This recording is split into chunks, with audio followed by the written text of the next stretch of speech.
காவேரியில தண்ணி வரணும்னா ஜெயலலிதா ஒரு நிமிஷம் நினைச்சா வந்துடும். பேசாம நெய்வேலி லைன்ல பியூஸ கழட்டி வை, தண்ணியை வச்சு போட்டு கரண்ட வாங்கிட்டு போடான்னா கர்நாடகத்துல பாதி தொழிற்சாலை இயங்காது. பீஸ கழட்டி கீழே வைக்க வேண்டியதுதான். நடி போய் உக்காந்துக்கிட்டே என்னமோ ஸ்டண்ட் அடிக்கிற சொல்லு. ஏன் முடியாது? பியூஸ் கட்டை கழட்டுறது அவ கையில தான் இருக்கு. நெய்வேலி யார் கண்ட்ரோல்ல இருக்கு? மாநில அரசின் கண்ட்ரோல்.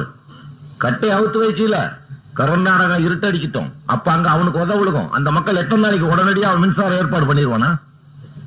பண்ண முடியாது. நமக்கு எப்படி மறுத்திருக்கானோ அப்படித்தான் கேரளாவுக்கு மறுத்திருக்கிறான். அங்க இருந்து அவன் கரண்ட் வாங்க முடியாது. இந்த தேசிய நெடுஞ்சாலை இழுத்து மூடு. இது வழியில தான் கேஸ் போகணும், பெட்ரோலியம் கேஸ்.